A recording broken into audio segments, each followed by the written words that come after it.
Welcome back to another ASA Pub News. It's going to be awesome. We've got two serious authors. As a matter of fact, we got an author. We'll tell you something. Both authors, okay, has more than one book. So they're veterans at this. Their books coincide with one another, not together as one author, but one author has several books and they go back to back, like volume 1, volume 2, or part 1, part 2. Also, let me do it this way. One of the authors' name is Michael A. Budnik. Michael A. Budnik, he's also he's a musician. Okay, he plays guitar. I'm going to talk to you about that as well. His book is based upon life and realism. So I'd say plus it has a fictitious type characteristic to it, but it's poetry.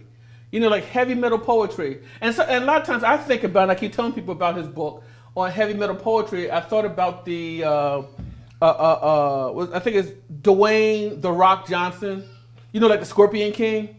And, you know, that's the thing about, and songs similar to like the Halloween group. So we're going to be having them on here today, tonight. We're also going to be having, now here's another dynamic author. He comes from Tate Publishing House. And his name is Walter E. Mark. Now I promise I'm going to get it right. Because I can put the middle initials into it. But Walter E. Mark, he's got some dynamic books. I'm telling you, matter of fact, I really don't know where to begin on his book because it's almost like an endless series. Like a movie type series of his book. It has, like, one of them is called the Contentions of Men. Paths of Intimate Contention? Yes, Paths of Intimate Contentions. Now, grasp that, Paths of Intimate Contentions. And the series titles had to do with the sixth world of men. Thank you. Whew, I had them both mixed up, that's what it is, so I'm sorry about that, my bad. But say it again. The sixth world of men. The sixth world of men, yes. So they both are awesome. I'm glad to have them on the show. Like I said, give them have a great time. But I'm going to share something with you. One day I was in California, and it's kind of humorous when I was in California, because I remember about a book I had back then in the day. It's called Cracked Out. This guy, he used to run up to a person, and he goes, hey, can I get a hit? Can I get a hit? Can I get a hit? And I'm just wondering, like, get a hit? What are you talking about?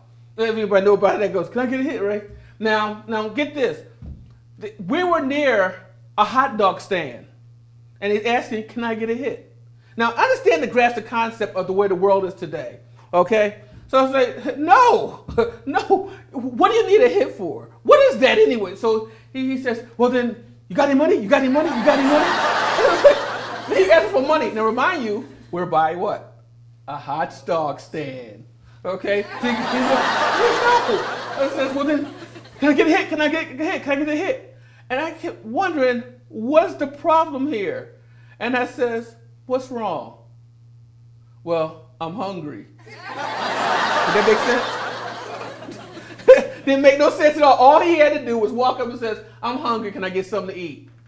Instead, he wanted to feed the monster within himself, okay? And then when the monster within themselves, you know, from that type of, you know, inducement, it says is exhausted to try to feed that other part of the internal person with drugs, then the person turns around, the person themselves turns around and says what? I'm hungry. Very interesting, huh? Very interesting. Well, anyway, that was a good food for thought, because one of the things before we go into the messages, okay, the book trailers, the food for thought was the fact that the person was looking for help. It was kind of funny. It was kind of comical. But wow, if you think about it, there was two people in one. One that was trying to feed another part of the physical aspect as well as the mental negative conditioning. And the other one was waiting till that person or that whatever it was inside him got exhausted from it. And the real person surfaced up and says, I'm hungry. Very interesting. It's like we almost got to take our time to find out who we're really talking to. Interesting. Otherwise, I got to look in the mirror myself and say, hey, get up for work. But anyway, we'll be right back after this.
won't make it if you hide them away.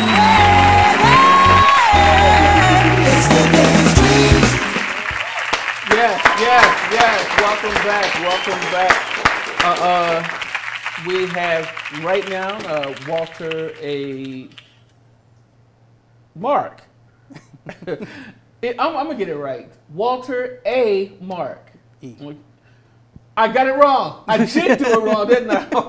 I'm sorry. Walter E. Mark. That's right. Michael A. Budnik, Walter E. Mark. You know, it's just rare that I got two that's used actually the middle name, the middle initial, and they have their books that they actually not separate, but they're connected. Wow, this is interesting tonight. This will be very interesting. As a matter of fact, Walter E. Mark, he did Path of Intimate Contention. Okay, but this is number 2. The original book will probably have it superimposed up to the front, so no doubt. We will also. Oh, okay. All right, you got me there, but okay, good. All right, now we'll also have his first book. This is your first book. Yes, it is. It's called A Beacon of Hope. Okay, so you know what? I'd like for you to tell me about A Beacon of Hope. This is your first one, very first one. Just tell me a little bit about it. Well, the first book, of course, is first book of the Sixth World of Men series. So it sets up the series. We take a look at our first characters in this book, and it's really set and introduced into a wondrous underwater city that you'll get to that by chapter 2. And about half of the chapters are set in this city. And it has wondrous technologies, has wondrous plant life. It's not a sterile city like you'd think of it when you think of an underwater city. It actually has its own what they call argodines, which are its own little food sources down there. It has a forest in the corner of the dome, and has a sprawling city underneath the water.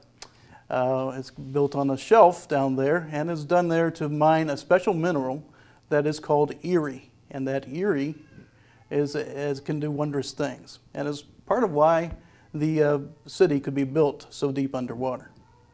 So A Beacon of Hope starts out in that setting, and a prophecy comes to the world, and it's called the prophecy of the souls. Okay. And this prophecy foretells some things that are going to happen that aren't normal. They aren't within the normal realm of what you would think of everyday life. And it's a little bit supernatural what's going to happen. And of course, some people react to it differently. Some people react to it differently than other people. Some people believe it. Some people don't believe it. And the beacon of hope comes in the fact that somewhere within the darkness of the souls lies a beacon of hope in the hearts of the people to be able to overcome what is about to transpire. Oh, interesting, very interesting. You know, before we go into Path of Intimate Contention, the Sixth World of Men, there's a reason for that meaning. What is it? Well, the Sixth World of Men is the name that the evil characters basically give the world. It's the people that are on the world are people like you and I, okay?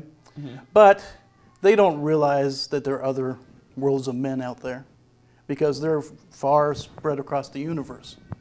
But the entities that come in are universal entities in that they span over space and time. And they come to this world, and they know it as the Sixth World of Men because it's the sixth world that they visited that had men on it. And so when I say men too, and I get in trouble for this from the ladies sometimes. That's a generic term that simply means mankind. But there are some strong female characters in the book as well.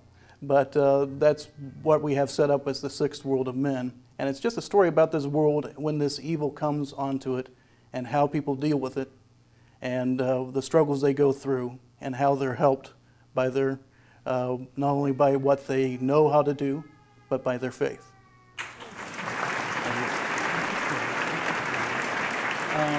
We're also going to go to, matter of fact, we'll go to that now, but I want to go to the past of Intimate Contentions, but you know, I don't, it's okay, I can read to the back, about the back of the book, you know, about the book. It says, on the surface, the sixth world of men is a glorious world. It is a world of great technological advancement. It is a world that has been at peace for 100 years. While the world known as Kosundo by its inhabitants goes about its unusual business. An ancient prophecy ominiously, I'm gonna have you read this, predicts that the time of the soulless has come. Then a mysterious man lurks about a secret city. A forgotten miscreation is plotting revenge. A forgotten miscreation is plotting revenge? Yes, it's a take off of some genetic studies that were being done in a separate country on Kosundo, and it got out of hand just a little bit. Interesting. Thank you for that. Okay, an emperor is going mad. A terrible weapon threatens to wreak destruction. And finally, a being of absolute evil is planning to make the world his own. He said,